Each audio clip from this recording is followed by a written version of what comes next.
लोग डिस्कस करेंगे आज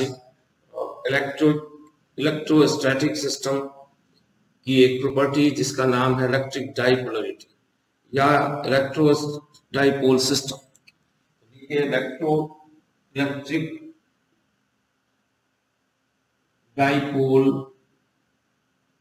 सिस्टम या इसको कहेंगे बस electric dipole.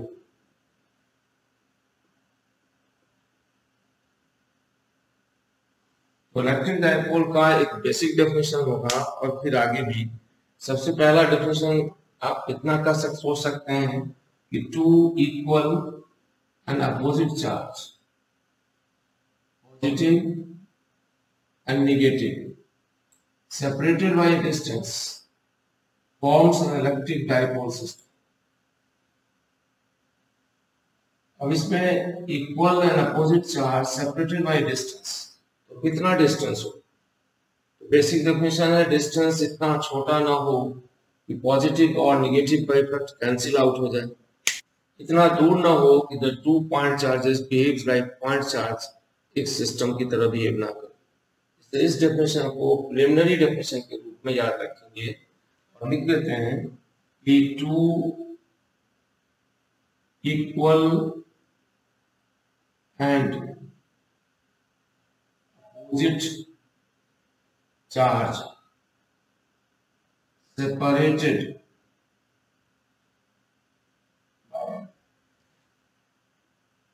by small distance, separated by a small distance, forms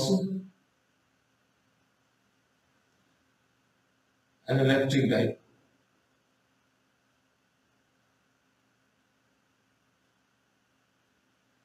इसमें ये शब्द एक्सप्लेनेशन मांगता है कि क्या डाइपोल में दो ही चार्ज होगा, तीन नहीं हो सकता? H2 मॉलिक्यूल है, उसकी डाइपोलरिटी हम लोग को पढ़ना है, केमिस्ट्री में भी सुने होंगे। वहां तो तीन सिस्टम, तीन चार्ज, दो H और एक ऑक्सीजन। अमोनिया तीन से ज्यादा है। इसलिए अगर इस डेफिनेशन को लें तो बहुत से स्ट्रक्चर्स में डाइपोलरिटी का कंसेप्ट नहीं होगा, जबकि ऐसा नहीं हो सकता, उनमें डाइपोलरिटी का कंसेप्ट होना होगा। इसलिए ये डेफिनेशन बस बेसिक है, minimum condition to form an electric dipole is there must be at least one positive and one negative charge of equal amount separated by distance, and distance should not be so large so that the point charge behaves like two point charge. वो separation इतना बड़ा ना हो कि वो दो point charge की तरह behave करे, और separation इतना छोटा भी ना हो कि they merge together and behaves like single point charge और जीरो हो जाए। ये डेफिनेशन है। इसके डिफेक्ट्स हैं कि इसमें सेपरेशन का कितना लेना चाहिए, ये प्रॉब्लम। लेकिन दो ही पार्टिकल हो ऐसा भी जरूरी नहीं, ये मिनिमम कंडीशन है for an electric dipole system. To be an electric dipole system it must be at least one positive one negative charge separated by a small distance, ये डेफिनेशन है।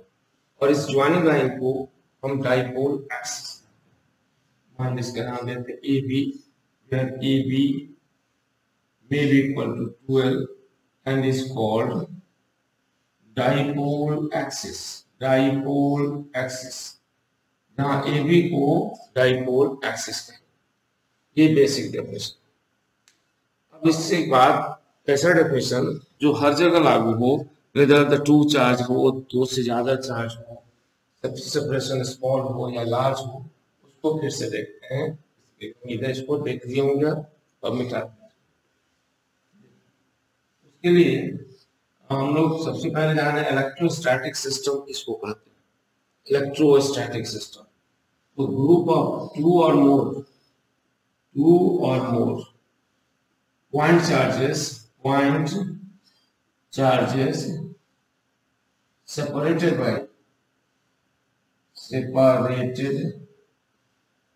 by distance engaged in mutual electrostatic interaction forms electrostatic system. Electrostatic, फिर से समझें, दो या दो से ज्यादा पॉइंट चार्ज हो और उनके बीच कोई दूरी हो और वो हमेशा म्यूचुअल इलेक्ट्रोस्टैटिक इंटरेक्शन में इंगेज हो, तो वो एक इलेक्ट्रोस्टैटिक सिस्टम बनाएंगे। साथ में कंडीशन है कि अगर उस पर हम बाहर से फोर्स लगाएं किसी एक पर, all of them should respond together, यानी दो या दो से ज्यादा चार्ज पार्टिकल्स, जैसे मान लीजिए ये स्पेस है, यहाँ पर एक चार्ज है +Q1, यहाँ है -Q1, यहाँ है +Q2, यहाँ है -Q2, and there may be +Q. This 1, 2, 3, 4, 5 particle system forms an electrostatic system, क्योंकि इसमें जो कंस्टिट्यूएंट्स हैं वो चार्ज पार्टिकल्स हैं और उनके बीच का कुछ डेफिनेट सेपरेशन है, ये एक इलेक्ट्रोस्टैटिक सिस्टम फॉर्म करते हैं।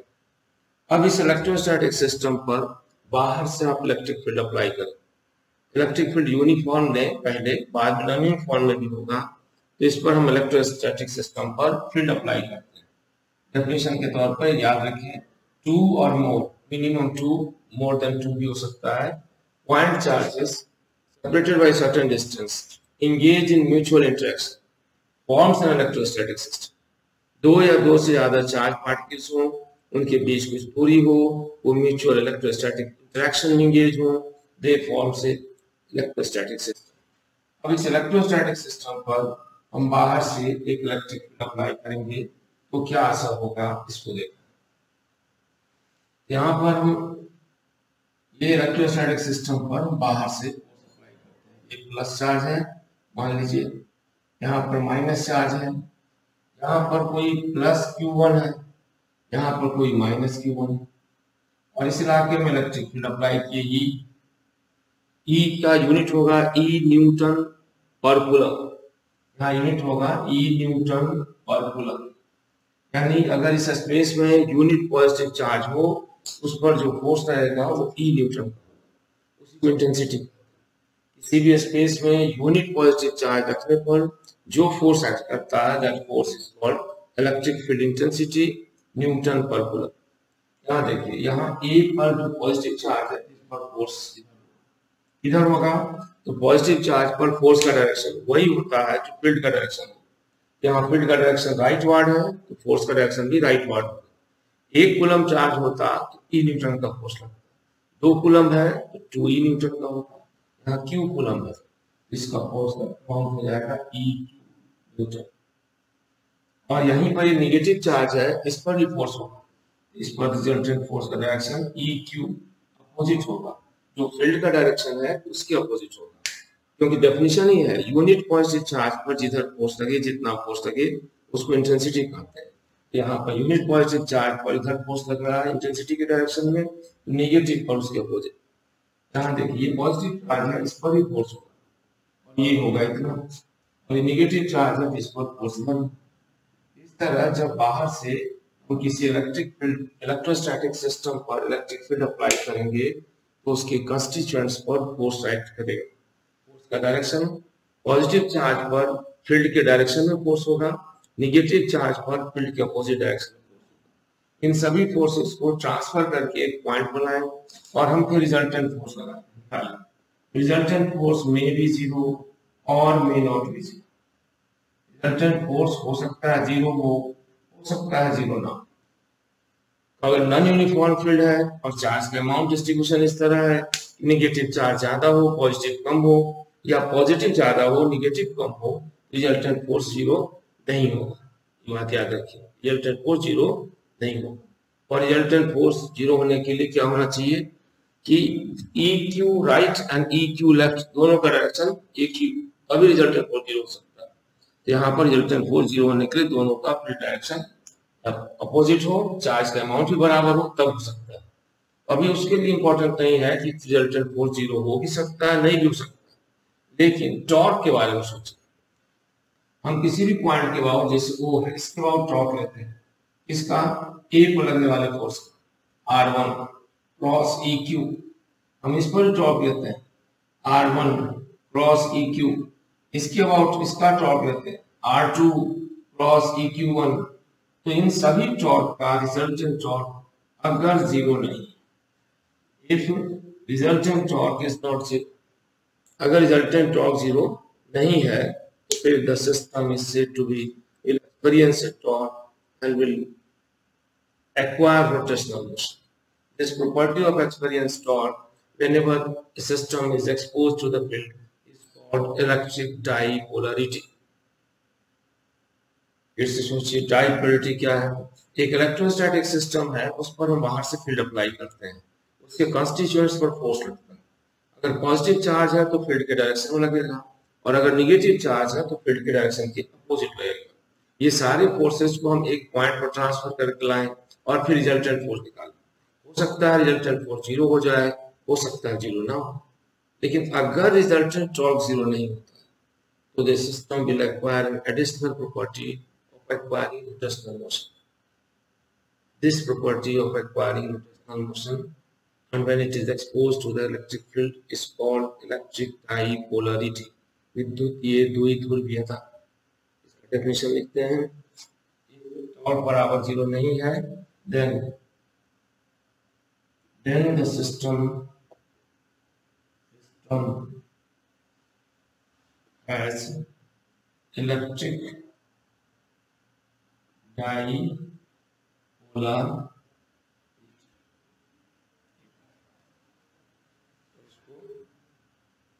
डिफाइन करना होगा। पहले इसको हटाते हैं यहाँ से, इसको electric dipolar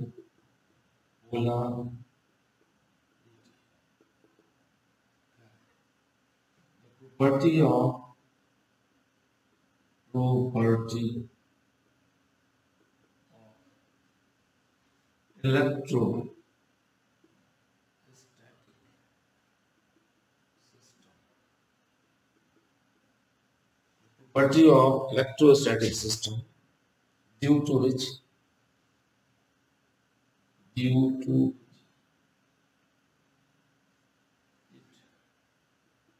experience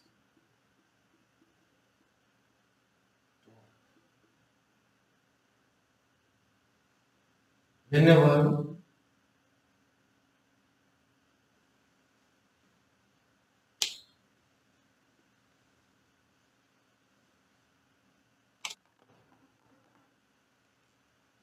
it is exposed to external electric field,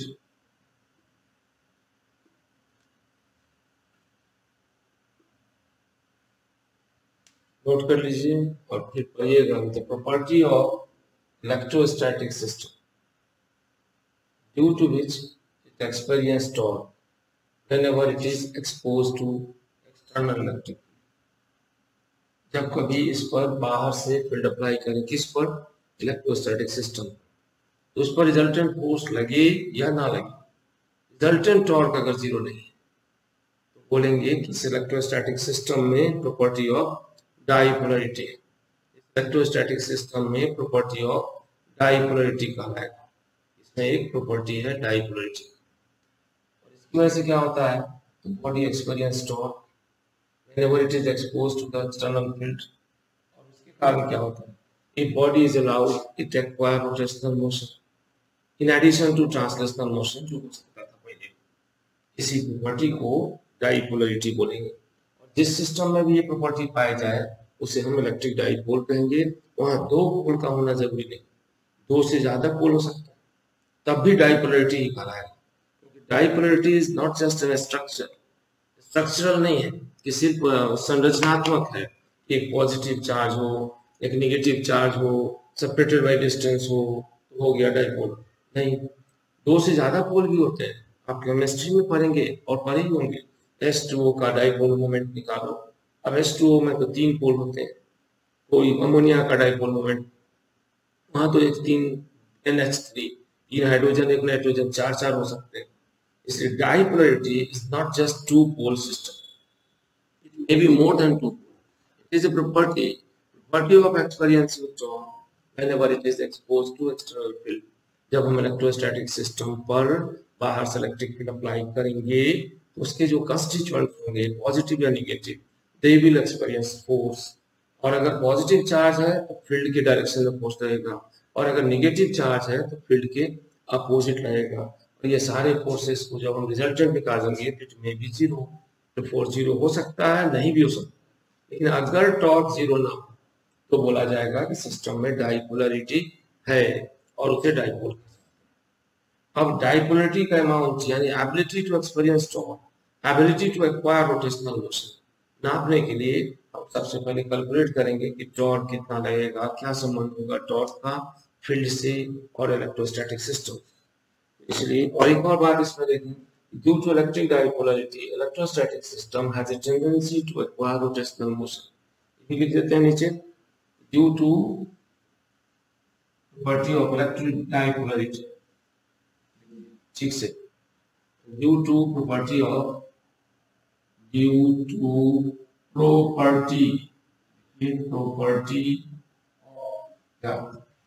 electric dipolarity,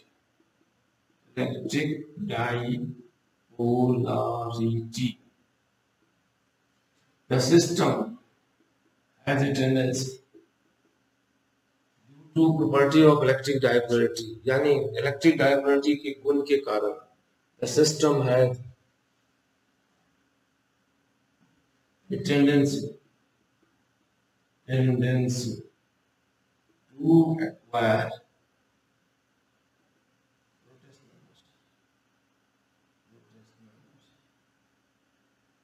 when it is inside electric field. जब ये इलेक्ट्रिक फील्ड में होता है तो इस पर टॉर्क लगता है और टॉर्क की वजह से इस पर रोटेशनल मोशन आ सकता है। तो बात कंक्लूडिंग पॉइंट ये हुआ कि किसी भी इलेक्ट्रोस्टैटिक सिस्टम को हम डाइपोल तब कहेंगे जब उस पर बाहर से फील्ड अप्लाई किया जाए और फील्ड की वजह से उसके कंस्टिट्यूएंट्स पर फोर्स लगे, वो तो लगता ही है, और वो सारे फोर्स का टॉर्क फॉर्म करे और उन सबको जोड़ दें तो टॉर्क जीरो ना हो। Body have a resultant torque, body experience torque, body acquires rotational motion, then the system is said to be having property of electric dipolarity। अब पता लगाना है डाइपोलरिटी का अमाउंट किसे नापेंगे, how much electric dipolarity the system. इसके लिए सबसे पहले निकालेंगे expression for torque experience by the dipole system inside external electric field.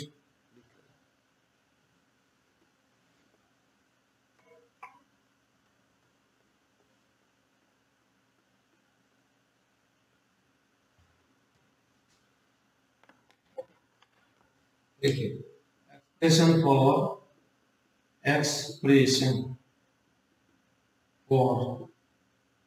torque experienced by electric dipole system।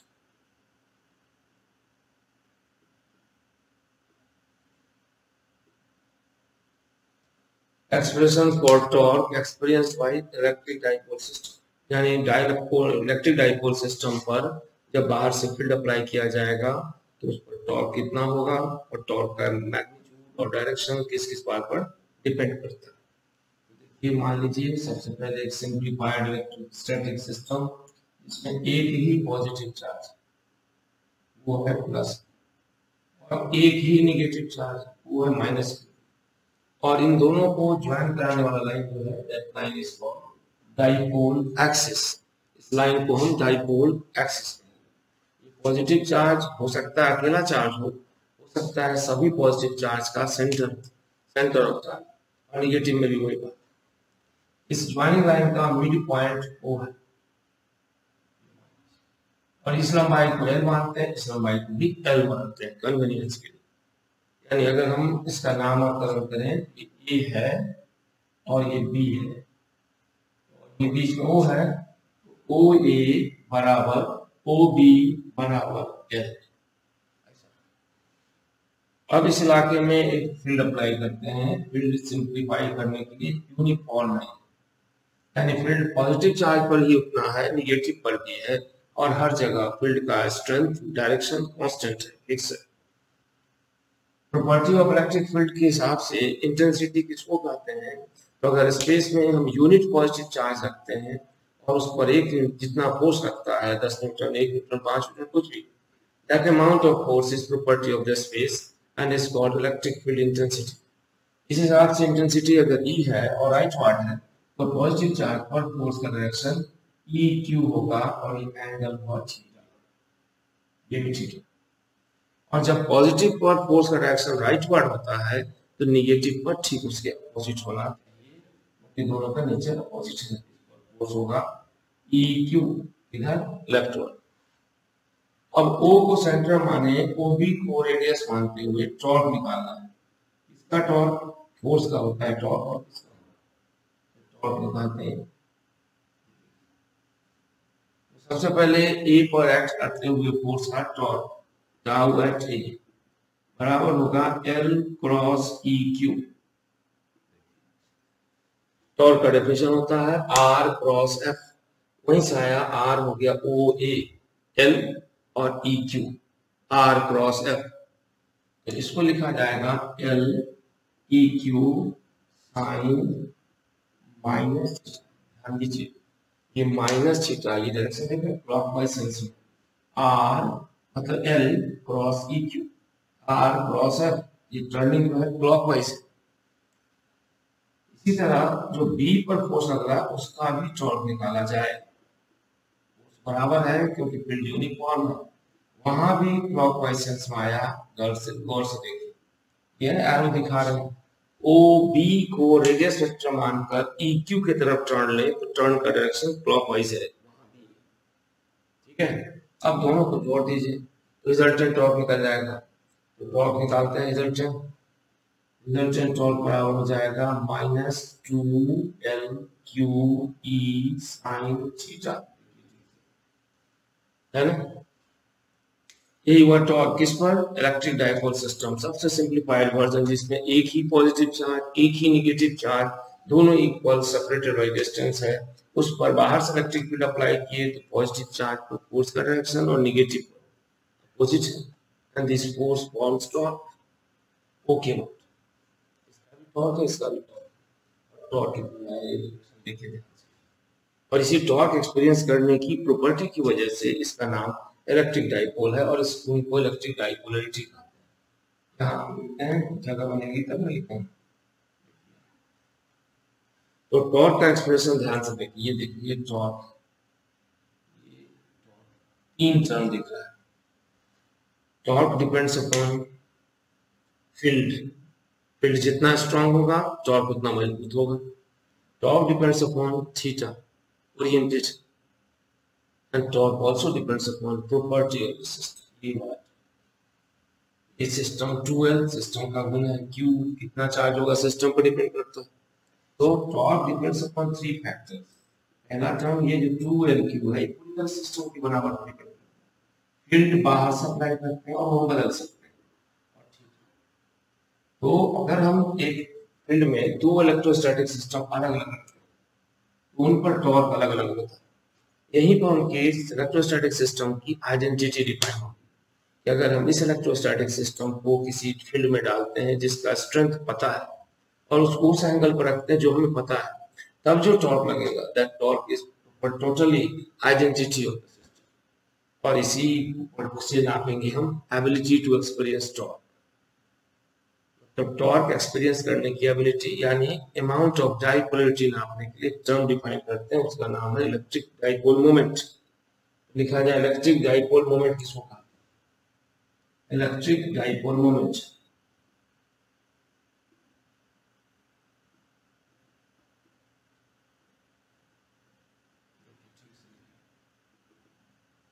इसका डेफिनेशन क्या होगा? इलेक्ट्रिक डाइपोल मोमेंट क्या है? It is a physical quantity define किस उद्देश्य के लिए? Define to measure amount of electric dipolarity present in any electrostatic system. लिख लेते हैं, जैसे जगह बनानी पड़ेगी, नीचे जगह बनती है, ये देखिए क्या लिखेंगे, it is a physical quantity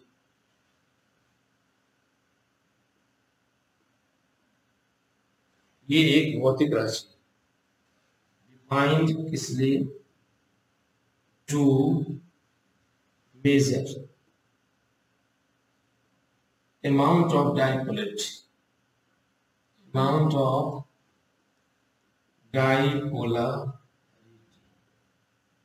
present in any electrostatic system।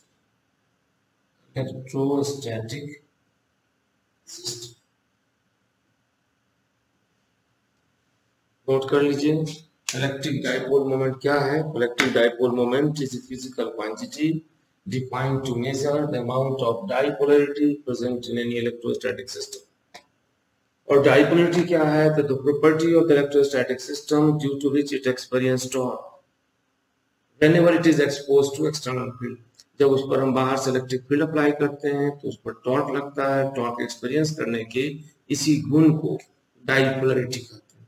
और डाइपोलरिटी की कितनी मात्रा प्रेजेंट है इसको पता लगाने के लिए हम डिफाइन कर रहे हैं electric dipole moment. It is a physical quantity that measures amount of dipolarity present in any electrostatic system। किसी इलेक्ट्रोस्टैटिक सिस्टम में कितनी मात्रा में डाइपोलरिटी है इसको नोट कर लिए हम। अब इसको कैसे लिखेंगे? ये डाइपोलरिटी यहाँ से पता लगाएंगे। किसी भी इलेक्ट्रोस्टैटिक सिस्टम को जब हम फील्ड में डालेंगे, एक्सपोज करेंगे, तो टॉर्क कितना लगेगा ये तीन बातों पर डिपेंड करता है। पहला फील्ड के स्ट्रेंथ पर, और थीटा ओरिएंटेशन डाइपोल पर, और एक तीसरा टर्म ये 2LQ। 2LQ सिस्टम की प्रॉपर्टी है जो तय करती है कि टॉर्क कितना लगेगा। बस इसी को डाइपोल मोमेंट के तौर पर सोचेंगे। इफ इक्वल टू 1 न्यूटन पर कूलम अगर, तो टॉर्क बराबर हो जाएगा then torque 2LQ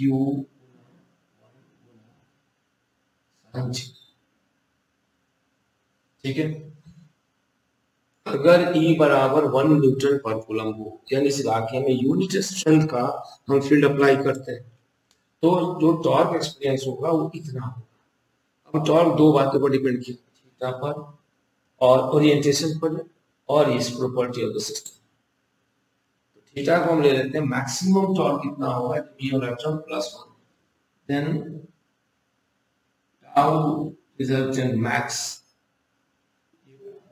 totally depend करेगा।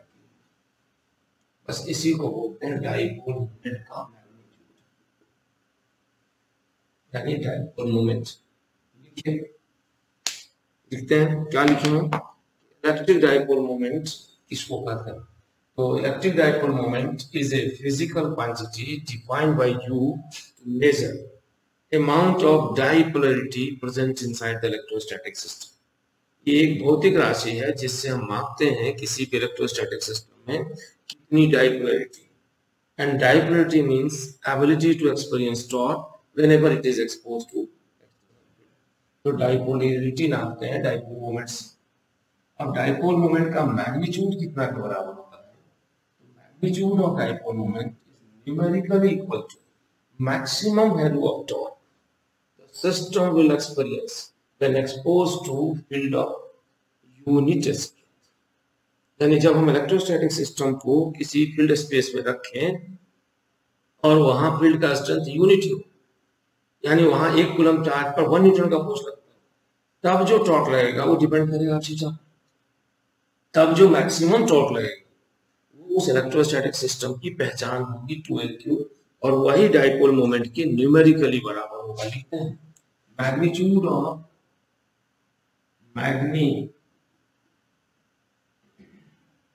Of dipole moment.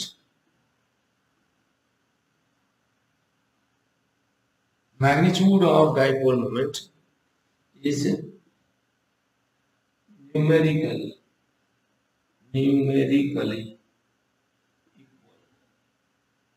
संख्यात्मक रूप से बराबर है। भौतिक रूप से कैसे हो सकता है? ये तो टॉर्क, एक टॉर्क है, डाइपोल मोमेंट नहीं हो सकता फिजिकल, बट न्यूमेरिकली इक्वल है। Magnitude of dipole moment is numerically equal to maximum value of torque, maximum value of torque experienced by the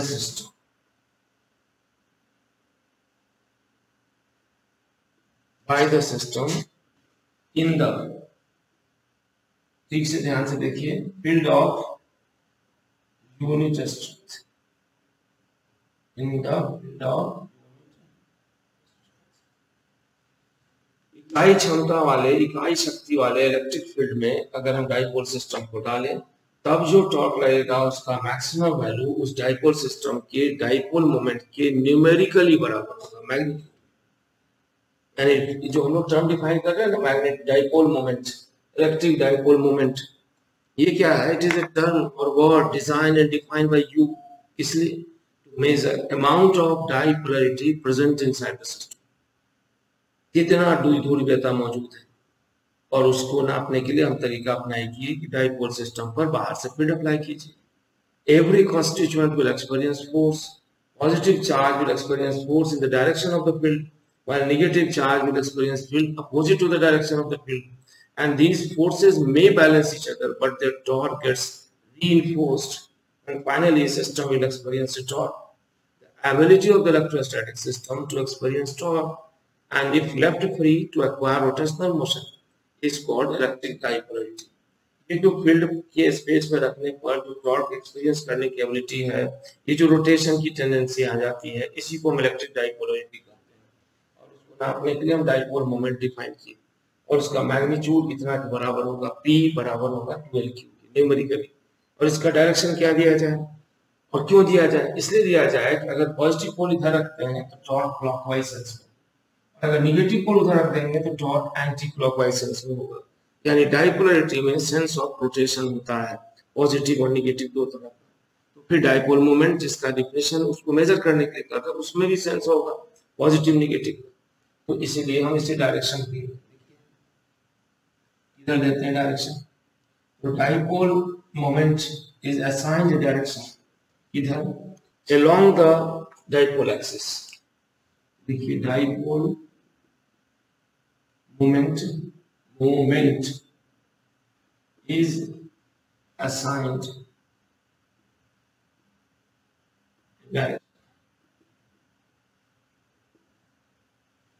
Dipole moment is assigned a direction along the dipole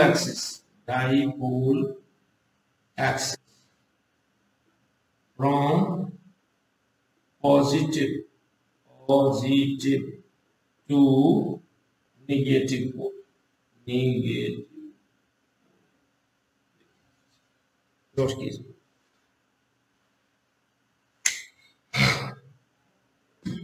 ध्यान से यहाँ देखिए, note कीजिए। ये term है dipole moment का, electric dipole moment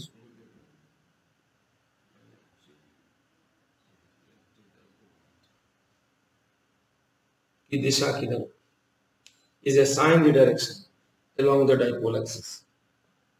ये dipole axis AB में होगी, इधर से किधर? फ्रॉम नेगेटिव, फ्रॉम पॉजिटिव नहीं होगा, फ्रॉम नेगेटिव, ये negative, from negative to positive.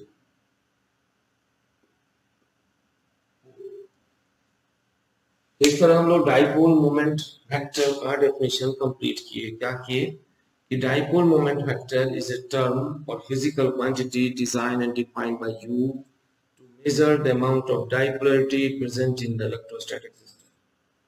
And magnitude of dipole moment is numerically equal to maximum value of magnitude of maximum value of torque the dipole system will experience when exposed to the field of unit strength.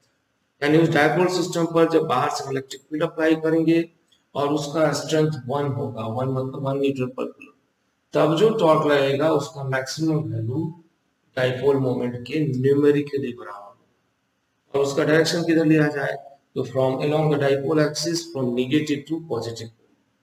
अब इस नए definition के साथ dipole moment का 2Lq बराबर हो गया। Torque का फॉर्मूला लिखिए, टॉर्क का फॉर्मूला, ये जो टॉर्क इसमें एक्सपीरियंस हुआ था उसका एक्सप्रेशन आया था, अभी लिखे थे आप देख लीजिए, -2Lq sin थीटा। अब 2Lq की जगह तो P लिखेंगे क्योंकि वो डायपोल मोमेंट के बराबर होगा।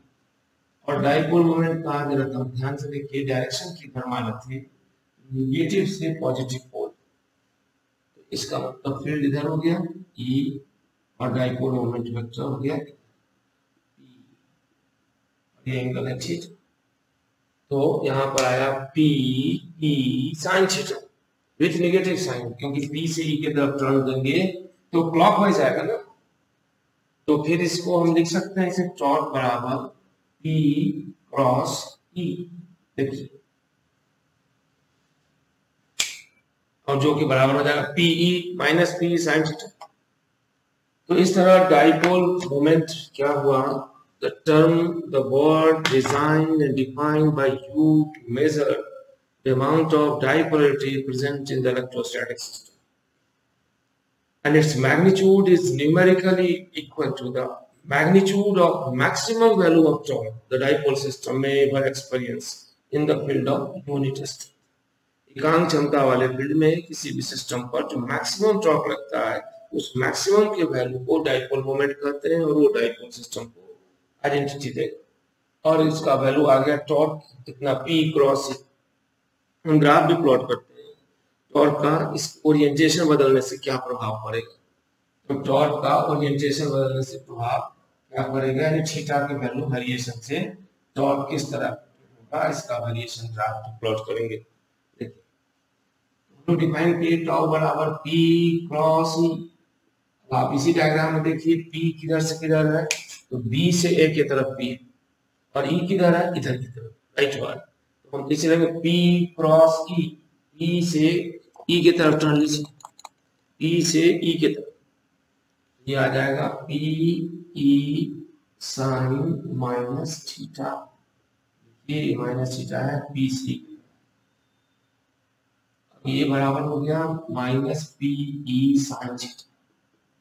अब एक्सप्रेशन साफ बताता है कि orientation of the coil will decide how much torque it will ever experience when it is exposed to the field.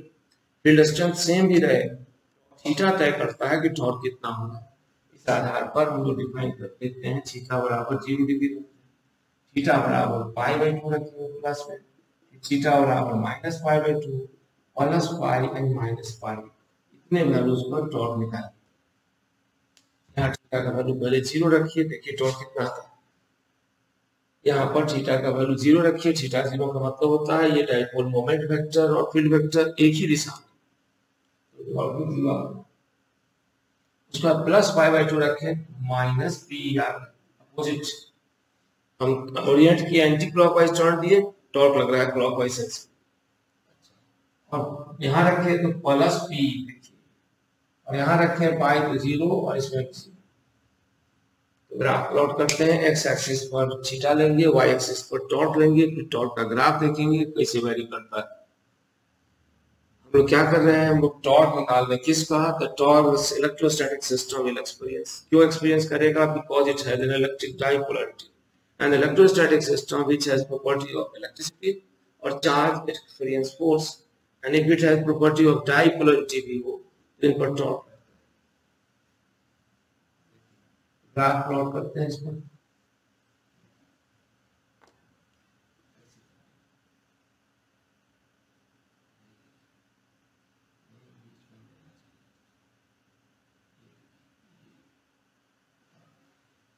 सबसे पहले थीटा बराबर हम रखते हैं कितना,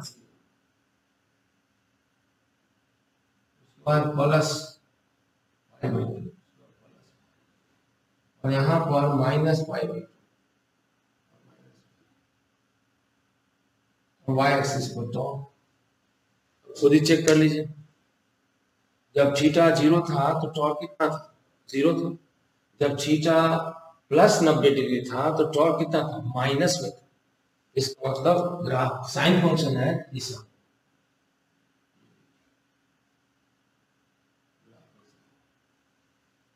इस ग्राफ को देखेंगे ठीक से, एक नई बात पता चली। जब थीटा प्लस में है तो टॉर्क माइनस में, जब थीटा माइनस में है तो टॉर्क प्लस में, यानी torque is restoring in nature, वापस लाने की टेंडेंसी। रेस्टोरिंग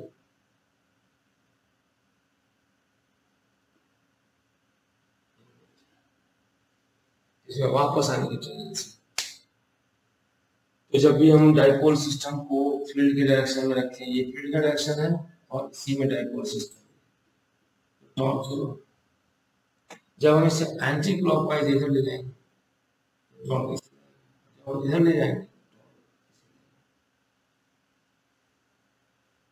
तो when electric dipole system is exposed to external electric field, the constituents will experience force, and these forces may balance each other if the field is uniform, but their torque gets reinforced and system experience torque. ये जो torque है उसकी वजह से अगर free छोड़ दें तो system will rotate, acquire a tendency to gain rotational energy. ये टॉर्क का एक्सप्रेशन हो गया। टॉर्क का फॉर्मूला होगा P cos E ग्राफ, और ये सब थीटा के साथ पोजीशन यहाँ थीटा ही होगा। अब इसमें जब प्लस में ले आते हैं तो टॉर्क माइनस में लगता है, और माइनस में आते हैं तो टॉर्क प्लस में। यहाँ देखिए कि प्लस में है तो इसका वैल्यू यहाँ माइनस में, यदि थीटा माइनस में है तो इसका वैल्यू प्लस में, यानी ये रेस्टोरिंग नेचर का टॉर्क है। Torque is restoring in nature, और जब रेस्टोरिंग नेचर का होगा तो जिस ओरिएंटेशन में रखिएगा उसमें वापस आने की एबिलिटी होगी। किसमें? इलेक्ट्रोस्टैटिक सिस्टम, डाइपोल सिस्टम, तो उसके नाम से पोटेंशियल एनर्जी भी होगी। देखिए इलेक्ट्रिक डाइपोल सिस्टम का टॉर्क तो निकाल दिए, अब potential energy of electric dipole system inside uniform electric field. Potential energy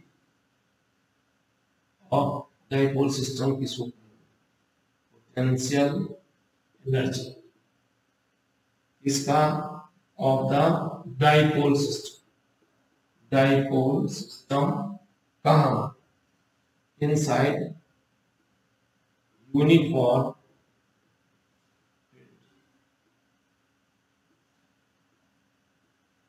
inside uniform field. इसमें क्या होगा, जैसे ही हम डाइपोल सिस्टम को फील्ड में डालेंगे उसके कंस्टिट्यूएंट्स पर फोर्स रहेगा, and the force will experience will fall torque. तो ये फील्ड का डायरेक्शन होगा रेफरेंस के तौर पर। ये डाइपोल सिस्टम, ये प्लस चार्ज है और ये माइनस है, ये एंगल। तो अभी जो ओरिएंटेशन है उस ओरिएंटेशन में लाने में जो वर्क डन होता है उस वर्क डन का निगेटिव वैल्यू पोटेंशियल एनर्जी, इसका potential energy of an electric dipole system when exposed to the external electric field is negative value of work that may have been done in turning the system from reference orientation to present orientation. Electrostatic system जिसमें डाइपोलैरिटी होगी उस पर torque experience करेगा, उस पर rotation की tendency होगी। और अगर इस रोटेटिंग सिस्टम में अलग अलग ओरिएंटेशन में रखते हैं तो टॉर्क की मात्रा अलग अलग है। अगर थीटा 0 हो जाता है तो थीटा 180 डिग्री हो जाए तो भी टॉर्क 0 हो जाएगा।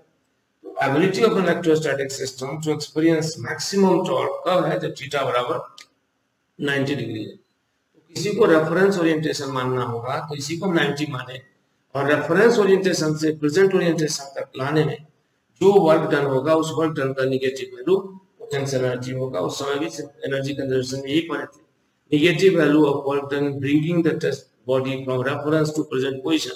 यहाँ रेफरेंस दूर नहीं है, यहीं पर सिस्टम को टर्न देना है। थीटा बराबर 0 पर है तो टॉर्क 0, वहां से इतना घुमाने में जो वर्क हुआ that work gets us to.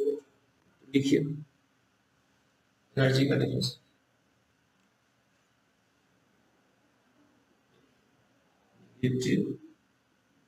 Value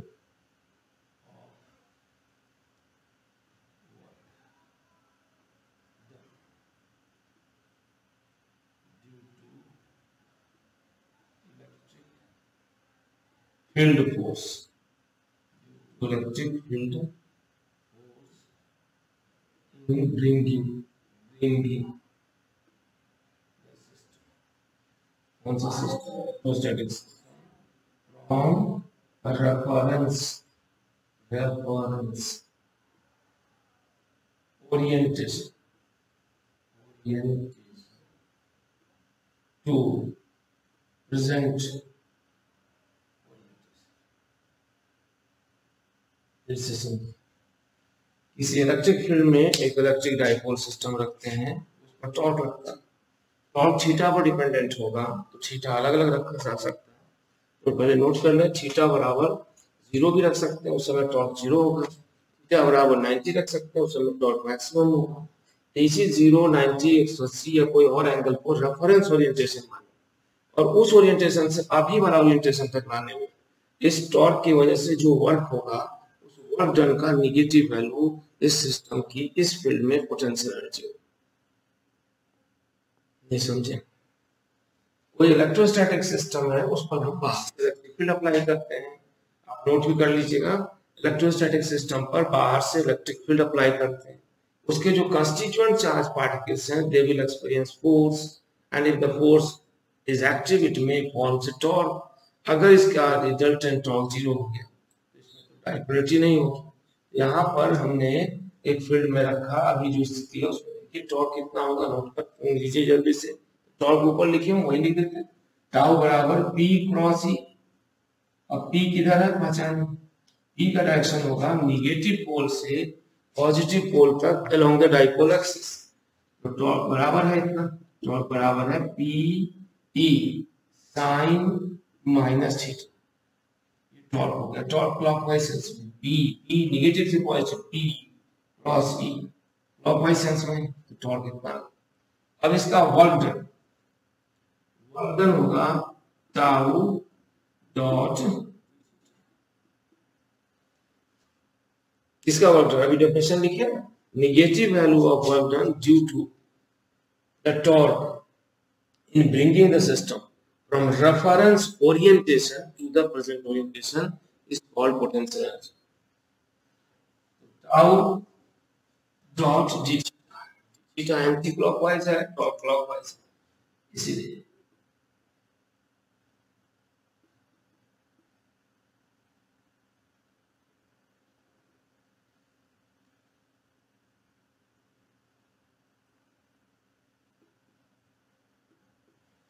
ये 180 क्यों ली है, ये फील्ड का डायरेक्शन है इधर, डाइपोल मोमेंट है इधर, पॉजिटिव पोल है इधर, नेगेटिव पोल, डाइपोल मोमेंट का डायरेक्शन इधर सीधा, और angle of position theta.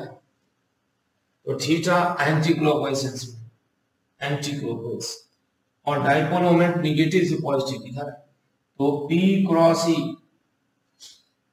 Torque की सेंस में है तो क्लॉकवाइज है। देखिए माइनस साइन आएगा, यहाँ भी माइनस आ जाएगा, तो टॉर्क क्लॉकवाइज सेंस में और थीटा एंटी क्लॉकवाइज है, दोनों अपोजिट है, इसलिए 180। और यहाँ मैग्नीट्यूड लिख देंगे, ये हो गया P E sine theta d theta negative sign. अब इसी का इंटीग्रेट करके निकालेंगे total work done. Total work done इस बात में, in bringing the dipole system from reference orientation to present orientation, total work done हो जाएगा minus P sine theta d theta, और थीटा रेफरेंस टू थीटा। यहाँ theta reference किसको लिया जाए, डाइपोल मोमेंट की परिभाषा देते समय हम लोग थीटा किसको माने, मैक्सिमम वैल्यू ऑफ टॉर्क, यानी थीटा बराबर 90 डिग्री, थीटा बराबर 90 डिग्री वो रेफरेंस ओरिएंटेशन लेते हुए टॉर्क निकालते हैं। रेफरेंस तो वर्क डन हो जाएगा माइनस P और कॉस का साइन का इंटीग्रल माइनस कॉस थीटा, कहां से, तो थीटा बराबर पाई बाई 2 से थीटा बराबर थीटा तक लाने में जो वर्क डन होगा उसका निगेटिव वैल्यू नहीं समझ। अब यहाँ पर माइनस माइनस प्लस हो गया तो पीई कॉस थीटा, यही वर्क हुआ। एन इलेक्ट्रोस्टैटिक सिस्टम को किसी एक्सटर्नल फील्ड में रखें एंड थीटा के अलग अलग ओरिएंटेशन पर they will experience different amount of torque. The torque experience bye them in theta orientation जो सा डायग्राम में दिया हुआ है वो दिया हुआ पी कॉस। इस ओरिएंटेशन को रेफरेंस ओरिएंटेशन नहीं मानते, थीटा बराबर 90 को रेफरेंस मानते।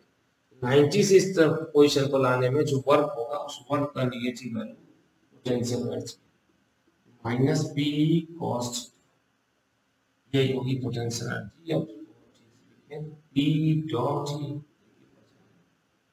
पोटेंशियल एनर्जी, पी का डायरेक्शन निगेटिव से पॉजिटिव पोल, ई का direction right, P dot E potential energy. अब दो फॉर्मूला हम पढ़े, torque experience by the dipole system and potential energy of the dipole system. इन दोनों का ज्वाइंट इफेक्ट देखेंगे कैसे, दोनों का ग्राफ प्लॉट करते हैं, कुछ ओरिएंटेशन हमको स्पेशल मिलेंगे। अभी देखिए ये टॉर्क, ये पोटेंशियल एनर्जी है किसका, डाइपोल सिस्टम। कब, when it is exposed to external electric field, तो potential energy it is exposed to external electric field. Torque यहां लिखते हैं, पोटेंशियल एनर्जी लिखिए। पोटेंशियल एनर्जी हो गई U बराबर minus E dot E minus E। अब जब इसे ग्राफ प्लॉट करना है तो हम डाटा निकालते हैं, थीटा बराबर 0, डॉट बताइए पोटेंशियल एनर्जी, थीटा 0 है, डॉट 0 और पोटेंशियल एनर्जी मिनिमम माइनस में, थीटा 0 और 0 1, थीटा प्लस पाई बाई 2 तो टॉर्क कितना, माइनस पी, पोटेंशियल एनर्जी यहाँ theta pi by 2, theta minus pi by 2 लिखते हैं तो plus P, potential energy 0, theta plus pi लिखते हैं तो ये 0 और ये हो जाएगा plus P, theta minus pi लिखते हैं तो भी ये 0 और ये होगा प्लस पी, प्लस ही होगा। डाटा ठीक से देखिए, when an electrostatic system having property of dipolarity is exposed to external electric field, their constituents will experience force and force forms a torque। and torque कितना होता है, तो torque आया E cross E, और उसमें ओरिएंटेशन है theta का अलग अलग वैल्यू पर अलग अलग, थीटा के बराबर 0 पर टॉर्क 0 भी हो सकता है, थीटा बराबर 0 रखते हैं तो टॉर्क 0 भी हो सकता है।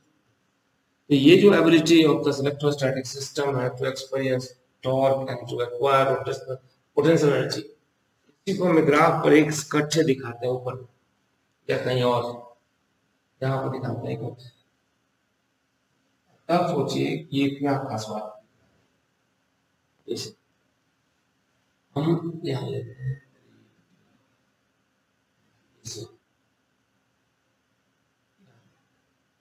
ये प्लस पाई बाई 2 है, ये प्लस पाई, ये माइनस पाई बाई 2 है, ये टॉर्क। अब ये माइनस पी पाई बाई 2 पर माइनस थीटा प्लस तो टॉर्क, टॉर्क रेस्टोरिंग नेचर का ऊपर ज्यादा है इसलिए दिख नहीं रहा है, इसको ठीक करते हैं अभी तुरंत। थीटा 0 और इसी जगह में पोटेंशियल एनर्जी लेते हैं, पोटेंशियल y एक्सिस में potential energy theta pi by 2 और पाई और इधर minus pi by 2 and minus पाई। अब थीटा 0 जब रखते हैं तो पोटेंशियल एनर्जी ये आ गई और यहाँ से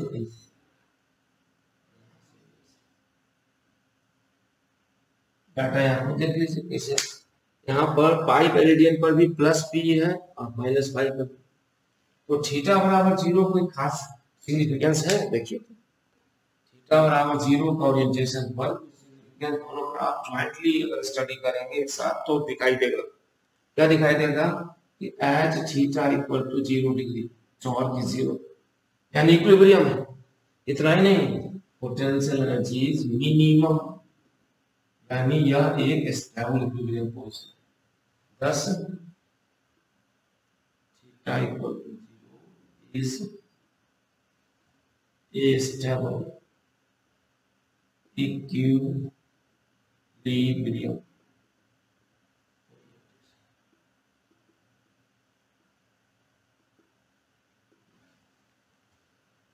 theta equal to 0 degree stable equilibrium orientation है। इसके बाद क्योंकि थीटा जैसे प्लस में जाते हैं टॉर्क माइनस हो जाता है, थीटा माइनस ले आते हैं तो टॉर्क प्लस हो जाता है, और पोटेंशियल एनर्जी उस समय 0 मिनिमम। इसके बाद ऑसिलेशन हो सकता है, वही ऑसिलेशन का ग्राफ हम देखते हैं ऑसिलेशन क्या हो। एक बार फिर से याद दिला दें अभी तक कितनी बात हुई, क्या बात हुई। सबसे पहले हम लोग बात की कि इलेक्ट्रोस्टैटिक सिस्टम किसको कहेंगे, the two or more particles engaged in mutual electrostatic interaction forms an electrostatic system. When external field is applied over this system, the constituent charge particles, whether it is positive or negative, will experience torque. It will experience force. If it is positive, force is along the field. If it is negative, force is opposite to the field. These forces together may form zero force, resultant force, or may not be. But they may form torque, और उन सब का torque जोड़ के 0 नहीं आए तब बोला जाएगा the electrostatic system has a property of dipolarity. यानी डाइपोलरिटी क्या हो गया, तो dipolarity is property of the electrostatic system due to which it experience torque whenever it is exposed to external fields.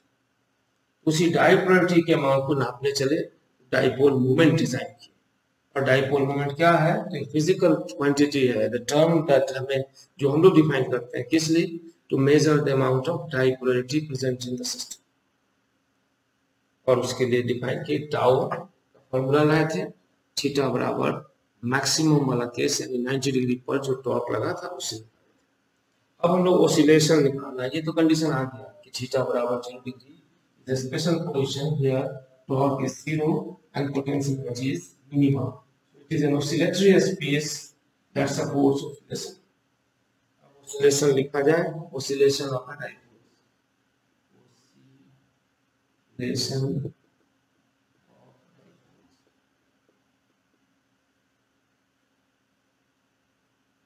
ये इलेक्ट्रिक फील्ड हुआ और dipole system.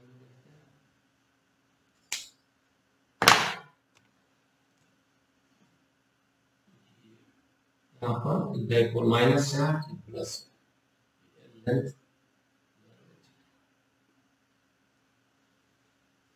इस पर टॉर्क कितना होगा, तो टॉर्क बराबर होगा P क्रॉस E।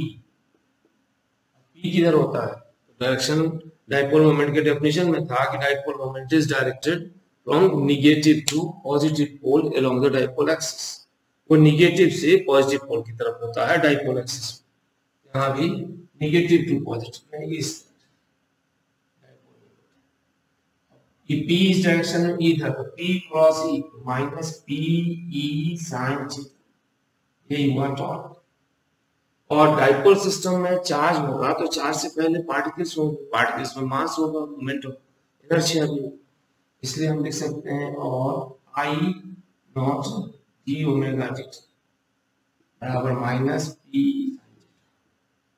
अब इसमें I नॉट क्या है, तो 11th में पढ़े थे I not is moment of